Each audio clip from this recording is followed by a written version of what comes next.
Assalamualaikum Sheikh. Waalaikumsalam warahmatullahi wabarakatuh. Ako po ay may katanungan.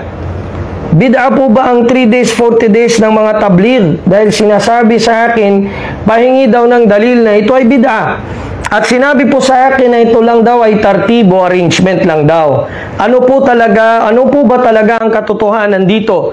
Naway mapansin mo po ang aking katanungan niya, Sheikh. Maraming salamat po. Mangmang daw po ang nagsasabi na ito ay bid'a.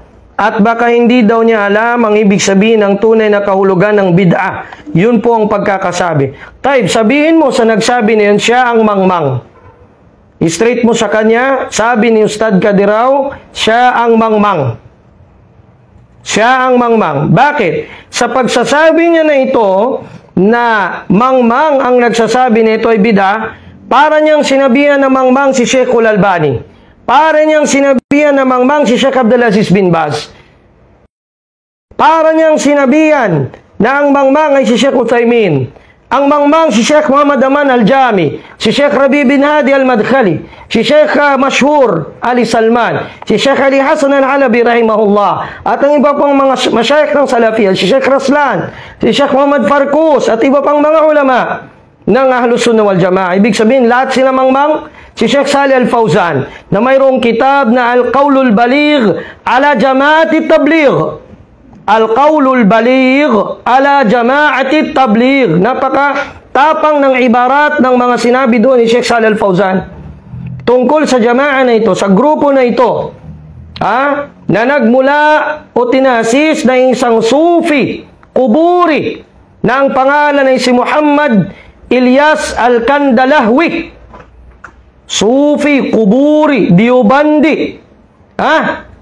Matakot kay Allah subhanahu wa ta'ala ang nagsabi na mangmang ang mga ulama, na nagsabing, o mangmang ang nagsasabing ang 3 days, 40 days ng tabligh ay bid'a. Bid'atun mufassaka, kabiha, itong gawain ito. Napakapangit at masagwang bid'a ito. Bakit? Meron ba silang mga maitatapat na mga dalil? Siyang paghingan mo ng dalil. Siya ngayon ang mutalab bid dalil. Bakit? Yung nagsasabi na nag-i-exist itong 3 days, 40 days ng tabligh para sa da'wah at palusot nila ay tartib. Okay, kung tartib yan, bakit hindi pwedeng half day na lang yan? At bakit hindi pwedeng sabihin yan na yan ay matatawag natin hindi khuruj fi sabilillah, kundi tawagin natin na yan ay tawagin natin seminar lang? Bakit hindi pwede? Kasi nga usul ninyo yan. Nasa 6 points ninyo. Isa sa usul ninyo, kayo ay maglalakbay sa landas ng landas ni Allah Ta'ala. Tinatawag niyo khuruj fi sabilillah. So tartib ba ang tawag doon? Ang tartib, kung sasabihin mo may dawra, may seminar, 3-day seminar, na kung kahit pa mag-extend ng 4 days, so hindi abot ng 3 days, walang problema, hindi mo inuugnay sa ibada. Ang problema, itong tinatawag niyong 3 days, 40 days, kailangan yung sundin. Kasi bakit? Yun ay nasa usul ninyo at inuugnay ninyo sa ibada na hindi magiging correct ang da'wah kung hindi sa ganitong pamamaraan. Khalibalik izay. Yan ay inyong pakibantayan. Tignan ninyo kung ano ba ito. Sa tingin ninyo paano ito. Natasawro wakad balak, ano nyo ba sa ito, sa isipan ninyo kung anong ibig sabihin ito?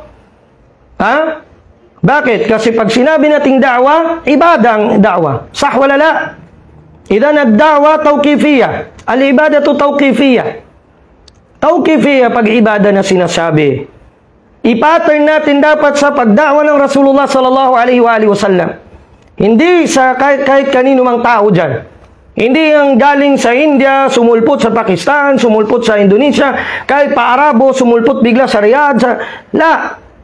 Kullun yukhadu minhu wa yuraddu alayhi illa sahib hadha al-qabr. Fa ashara al-Imam Malik rahimahullah ta'ala ila qabri Nabi sallallahu alaihi wasallam. Bawat isa ay maaring kunin ang kanyang sinamit, maaring i-reject. Liban na lamang sa nakalibing dyan sa libingan na yan. Si Muhammad sallallahu alaihi wasallam huwal ma'sum wahdahu. Siya lamang ma'sum, ang hindi nagkakamali. Paano pa kaya itong nag-create ng isang grupo At pagkatapos magsasabi na baka mangmang daw sa ibig sabihin ng kahulugan ng bid'ah. Idan kayo ngayon, ang burden of proof na sa inyo. In kuntum taddaun, kung kayo ay nagkiklaim na hindi namin alam kung anong ibig sabihin ng bid'ah at mangmang kami, ngayon, ano ngayon ang ibig sabihin ng bid'ah? Hat dalilak ya habibi. Ibigay mo ang dalil mo. Na, ibigay mo. Hindi namin alam anong ibig sabihin ng bid'ah. Ng lugatan wa istilahan, nang ibig sabihin ito ayon sa lexicographal definition at sa technical definition, idan magbigay ka kung anong ibig sabihin sa'yo para makita natin anong kitab, anong page ang meron ka. Sige, ya Allah, yun ang sabihin mo sa kanya, Abdurrahman, na kaya dapat na maunawaan ng lahat ang khutura o pagiging panganib ditong mga jamaat na ito. Itong mga grupo na ito, ang Ikhwan, ang Jamaatul Tabligh, itong mga groups na ito. Ito ang mga grupo na dapat iwasan, layuan ng mga tunay na nagtatamasuk sa kitab at sa sunnah. Layuan dapat ito. Lahat ng mga groups na yan. At dapat na manatili tayo sa tunay na Ahlus Sunnah. Alin yon? Ang pagsunod sa manhaj ng Salafus Salih. Yan ang tunay na Ahlus Sunnah wal Jamaah. Na kahit ikaw na lang mag-isa matira, doon ka. Humawak sa katotohanan na yan. Yan ang sinabi ng Rasul sallallahu alaihi wasallam. At nangyayari na nga ngayon, nung nagtanong si Hudzaifah ibn al-Yaman sa kanya, nang sinabi ni Hudzaifah ibn al-Yaman, Ya Rasulullah, kunna fi jahiliyatin wa syarr. Ya Rasulullah, galing kami sa kamangmangan, pagsamba ng mga Diyos-Diyosan, ng mga ribulto, at sa kasamaan, hanggang natagpuan namin ang tauhid sa taufik ni Allah. Faja'an Allahu bil Islam. Dumating, dinala kami ni Allah dito sa Islam. Nayakap namin ang Islam. Fahal ba'da dhalikal khairi min syarr. Pagkatapos ng kabutihang ito, meron pa bang masamang mangyayari? Sabi ng propeta sallallahu alaihi wasallam, na'am. Faqala, wa hal ba'da dhalika asyarri min khair. Meron pa bang kabutihan? Sabi niya mangyayari pagkatapos ng kasamaan. Na'am, wa fi dakh. Wa fi dakh. At meron ikasabi niyang bagay na parang usok, para siyang hindi mo maaninag. Sabi ng o kaduda-duda o bagay na alanganin nasa pagitan ng mabutit masama. Nagtanong ang sahabiyun jalil, ang mga marangal na sahabi na si Hudzaifah ibn al-Yaman. Sinabi niya, wa ma dakhduhu ya Rasulullah? Paano itong dakhan niya ya Rasulullah? Kala sallallahu alaihi wa alihi wasallam, sumagot ang Rasul sallallahu alaihi wasallam, sabi niya, du'atun ila abwabi jahannam. Mayroong darating mga tagapanawagan, tagaanyaya tungo sa mga tarangkahan ng impyerno. Man ajabuhum kadafuhum fiha. Sino man ang sasagot tutugon sa kanilang panawagan, sisipain nila patungo doon sa impyernong iyon. Makapasok doon sa tarangkahan ng impyerno. Sabi ng Hudzaifah ibn al-Yaman, sabi niya, sifhum lana ya Rasulullah. Sino ito ya Rasulullah? Ibigay mo yung kanilang katangian sa amin. Sabi ng propeta sallallahu alaihi wasallam, unasun min bani jinsina yatakallamuna bi alsinatina wa hum min jildatina. Sabi niya, sila ay mula sa mga balat natin, nagsasalita sila ng tulad ng salita natin, at sila'y kalahi natin, yastannun bighairi sunnati wa yahtadun bighairi hadi. Ang kanilang sinusunod na pamamaraan hindi ang aking pamamaraan, ibang pamamaraan, at ang hidayah na kanilang gusto ay hindi ang hidayah ko, kundi ang gabay na kanilang sinusunod ayon sa kanilang mga kuro-kuro. Sa kaligawan nila ang kanilang sinusunod. Ta'rifuhum wa tunkir alaihim. Makikilala nyo sila at kayo mag-iingkar sa kanila kung buhay kayo ng mga sahaba. Yan ibig sabihin ng propeta sallallahu alaihi wa alihi wasallam. Sabi ng Hudzaifah ibn al-Yaman, sabi niya, idha adraktum, famadha asna? Kung maabutan ko sila, anong gagawin ko? Sabi ng propeta sallallahu alaihi wasallam, alayka bi imamil muslimina wa jama'atihim. Sundin mo ang pangulo ng mga mananampalataya at ng kanilang grupo, yung mga tunay na sumusunod sa Quran at sa aking sunnah. Nagtanong siya, fa in lam ajid dhalik, ya Rasulullah, kung hindi ko yun mahanap, sumagot ang propeta sallallahu alaihi wasallam, sabi sa kanya, fa'tazil hadhihi al-firaqa kullaha wa in ta'udda ala asli shajaratin wa tamut wa anta ala dhalik. Iwanan mo lahat ng mga grupo na nagkiklaim na sila ay nasa hak. Iwanan mo lahat ng mga sekta na nagsasabing sila ay nasa hak. Kanya-kanyang banner, kanya-kanyang leader. Iwanan nyo sila. At ikaw ay manindigan sa katotohanan kahit pa ang umabot ka sa puntong ang ugat na lamang ng punong kahoy ang makakain mo. Watamut wa anta ala dalik. At mamatay kang ikaw ay nasa ganong paninindigan. Naam. Ibig sabihin mga kapatid sa Islam, lahat ng itong mga gumagawa ng mga panibagong mga sekta at grupo na ito, nalalabas sa mga panuntunan ng Ahlus Sunnah wal Jamaah. Meron silang sariling al-usulul ashra. 10 points o 10 commandments. So hindi kaya al-usulus sitta. 6 points. Saan natin mahanap yan? Sa kuwan ng mga ulama, sa akida, wala tayong mahanap na ganyan. Maaring makipag-debate sila, paano yung al-usulut thalatha ni Sheikh Muhammad bin Abdul Wahhab, paano yung mga qawaidul arba. Yan ang tinatawag na tartib mustambata, pinagkukuha sa mga adilla na sinipi ng mga nauna pang mga ulama ng akida. Pero yung 6 points ninyo, yung mga 10 points ninyo, saan yan kinuha? Saan yan kinuha?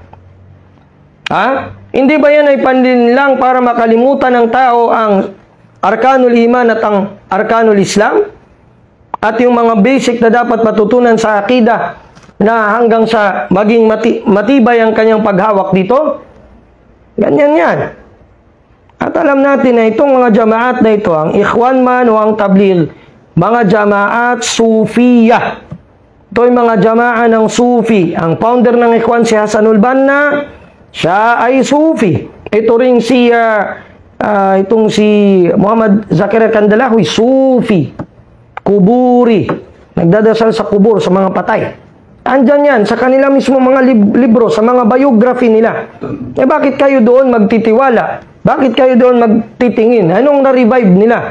Ang kanilang mga katuruan, mas lalong magpalayo sa mga tao sa tunay na turo ng Islam. Ang isa naging politika, naging agents ng pagbangga sa pamunuan ng mga Muslim at naging ideal na grupo ng pag-aaklas ng mga Khawarij, naging politikal. At ito namang pangalawa naman, naging dormant na manhaj. Isang metodolohiya na parang patay lang ang tao pagdating sa pagsuri sa kanyang akida. Ganyan. Huwag niyong i-deny na andyan yan sa usul nila. Kaya walang sino mang mga tablighin na nagsasalita laban sa pag-ingkar sa mga mungkar, pagsasalita ng akida. Try mong gawin yan sa isang kuwan ng Jamaatut Tabligh. Pagagalitan ka ng elders nila. Ganyan yan. Kasi bakit? Importante sa kanilang pagsasama-sama, kahit pa may battle na ginagawa ang isang tao, basta magsama-sama sila. Anong klaseng pagkakaisa yan? Hindi yan pagkakaisa. Ang sabi ni Allah, wa'tasimu bihablillahi jami'a, wa la tafarraqu. La tafarraqu fi ish? Anong hahawakan natin na lubid? Lubid ni Allah, ang kitab at ang sunnah. Saan tayo dapat hindi magwatak-watak? Sa kitab at sa sunnah. Hindi sinabi doon na huwag kayong magkawatak-watak bilang mga tribu, bilang mga Muslim, na kahit ano pang akida nyo, huwag kayong magwatak-watak. Hindi ganyan. Ang sinabi doon, la tafarraqu, ay la tafarraqu fil haqq. Huwag kayong magkaiba-iba, magwatak-watak sa katotohanan ng Quran at ang Hadith.